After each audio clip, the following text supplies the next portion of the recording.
The Chicago Cubs enter the 2019 spring with more questions since winning the World Series in 2016, but one that's remained consistent since Dexter Fowler's departure that following winter. Do the Cubs need a consistent leadoff hitter? You can look at this in one or two ways. One of the Cubs' keys to success offensively in 2016 was Fowler's ability to get the offense rolling on a consistent basis. After all, he did post career highs in OBP .393 and fWAR 4.6 that year. The other way is looking at how the Cubs construct their lineup daily. It was not crazy seeing Anthony Rizzo at the top of their lineup in 2018. Joe Maddon has always been the unconventional type of manager. More from Cubby's crib since Fowler's moved on, the Cubs have struggled to find his kind of production in the leadoff role. You can argue Rizzo has been the Cubs' best player from the top of the lineup the last two seasons. In 2017, the Cubs tried, and failed, with Kyle Schwarber, and once that project concluded, it was a combination of Ben Zobrist, John Jay and Albert Almora at the top of the lineup, depending on matchups the rest of the season.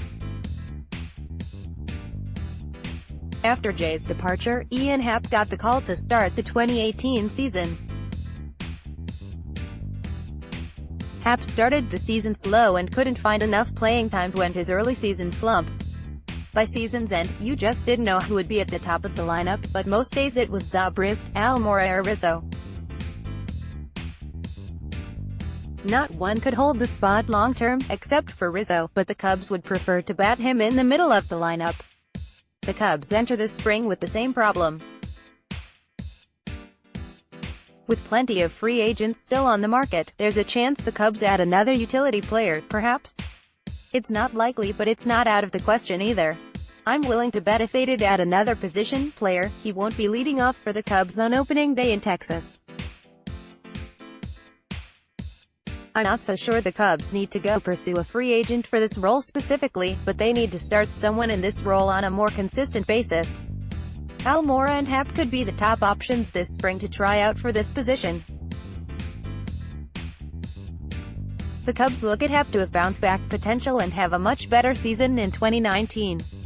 The key to that will be more consistent playing time, which could happen if he gets more opportunities at second base and if he can cut down on his strikeouts. In 2018, Happ finished with an abysmal 36.1% strikeout rate. However, he did walk 15.2% of his plate appearances. There is potential there.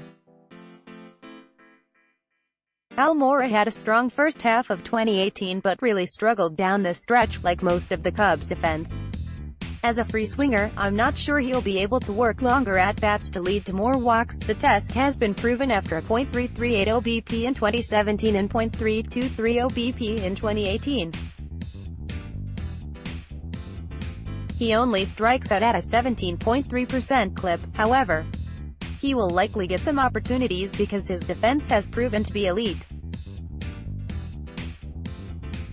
Honorable mention: some others the Cubs may give a chance to are Schwarber, Javier Baez and Chris Bryant. Schwarber has improved since returning from AAA Iowa in 2017 and has always shown great ability at getting on base.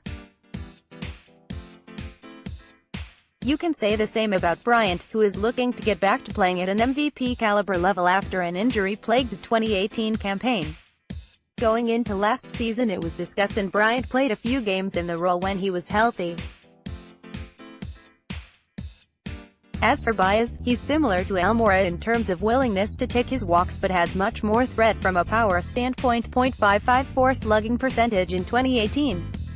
While he still swings at plenty of pitches off the plate, Baez showed much more poise in 2018 by using all parts of the field. 26.1% opposite field percentage in 2018, on his way to an MVP caliber season.